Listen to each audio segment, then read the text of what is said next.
Joining me in studio now is Richard Rice. He's Head of Marketing and Sales at Research Unit Synovate, and he's joining me to discuss the results of the quality survey amongst passenger vehicles and those manufacturers that was done recently. Thanks so much, Richard, for joining us this afternoon. Well, we're heading straight into it. Let's take a look at these quality awards that Synovate runs specifically. What exactly are you evaluating here? We're evaluating the quality of the product after 90 days of ownership, so looking at how people are experiencing their vehicles once they've driven it for approximately 3 months. So it's really just the quality as the customer sees it, as opposed to how the technicians and the quality assurance people at the plants are measuring their own quality. So let's take a look at the trends that you're witnessing and the kind of response you've seen in this latest survey. Well, the trends have been overwhelmingly positive this last reading. We saw a strong improvement by the industry over the last 8 or 9 years, and then a bit of a flattening out. But very recently we've had a massive improvement across virtually all of the different segments that we measure. What's that being attributed to?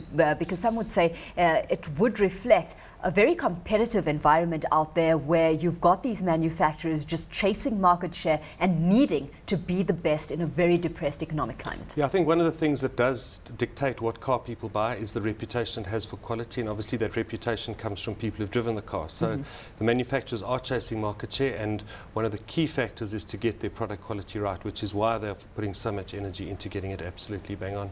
Energy going that way. When you're taking a look at the span of the market you're actually surveying, how accurate a reflection is it of the average South African and the experience that they're having? Across the average market, yeah, very representative. There are some brands that don't participate in the survey, but we do represent about 70 to 85% of the market that does report their numbers to NAAMSA. Okay, let's take a look at some of the competitors here, and who's coming in tops at this stage, because Mercedes-Benz is ranking at the top there. Yes, well, actually Mercedes-Benz has taken the lion's share of the category, and every segment it competes in, it wins, and we in fact gave them the Platinum Award. But there's Toyota have also performed very well, and those are two traditional very good performance. Chevrolet with a couple of their products have done nicely, as well as Mazda and Volkswagen. Let's take a look at Chevrolet, because that's specifically pertaining to the entry-level market specifically. Yeah, I think, well, their new Spark has done very nicely. They came in with 17 problems per 100, which means virtually that 8 out of 10 cars at 90 days of ownership are perfect. So they've done a fantastic job. Entry level, yeah, not that as much that can go wrong as a top executive level, but also very difficult to get a very fussy customer to really enjoy their car and to be happy with the quality. Just how finicky do these complaints get? They get very finicky. I mean, it comes down to squeaks and rattles. We look at all the safety critical items, the mechanical items, but we look at squeaks and rattles, we look at paint, we look at the interior of the vehicle, absolutely everything. Interesting enough, men still are more fussy than women. Hard to believe, but that is exactly how we're seeing it. And the other really good thing is we're seeing that locally produced vehicles are now on par, if not better, than imported vehicles, which is great news for local production. Of course, we've got the things like the Consumer Protection Act that have been implemented. How does that come to bear, in this kind of industry specifically? It's still, one would assume, too early to have had an effect just yet on this set of results, but moving forward, do you see this changing this playing field?